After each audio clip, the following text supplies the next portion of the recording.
Sila pilih satu barang. Wah, cincin berlian gitu.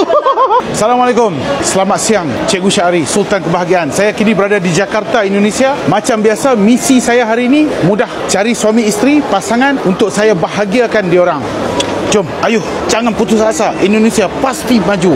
Apa khabar? Baik. Selamat siang. Ya. Nama saya Cikgu Syahri, saya dari Malaysia. Saya seorang content creator. Misi saya hari ini ingin membahagiakan satu pasangan suami isteri dengan syarat dijawabnya 3 soalan.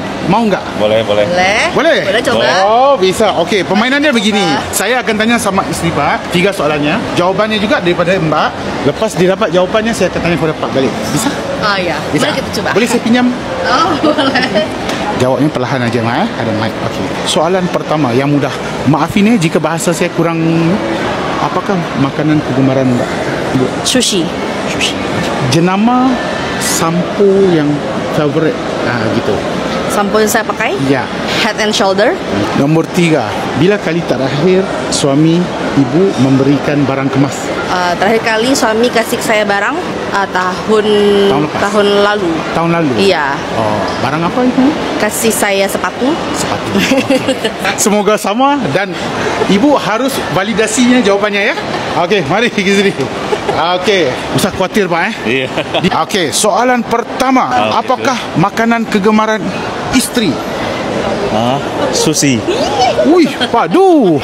Wow, bagus, betul. Okey, soalan kedua, jenama brand shampoo favorit. Sampo yang aku pakai.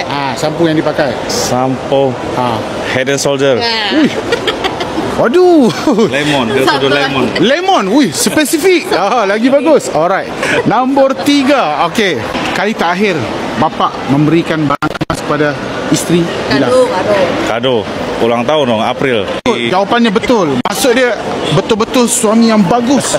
Dan bila suami yang bagus, jawapan yang bagus, saya pasti memberi kebahagiaan tu kepada bapa dan juga ibu. Okey? Sebagai kebahagiaannya, di sini saya akan berikan ibu dan bapa satu peluang untuk memilih. Sila pilih satu barang. Bismillahirrahmanirrahim. Random ya, random. Bismillahirrahmanirrahim. Okey, bisa dibuka? Sekarang? Bisa. Dan lihat apa di dalamnya. Cincin. Wah, cincin berlian gitu. Ini diamond, betul-betul Moissanite diamond punya. Ini benar, bukan mainan, bukan toys. Ini mahal tu. Apa? Sarungkan ke jari manis, Pak. Dan live terbesar saya Jumaat dan juga Sabtu saya ada buat live dan di dalamnya ada pelbagai di TikTok dan ada pelbagai barangan-barangan yang mahal-mahal saya bagi dengan harga yang sangat murah tapi sikit-sikit saja. Jadi jika ada kesempatan mohon bapa ibu masuk ke dalam live dan komen saya dapat diamond dari cikgu gitu.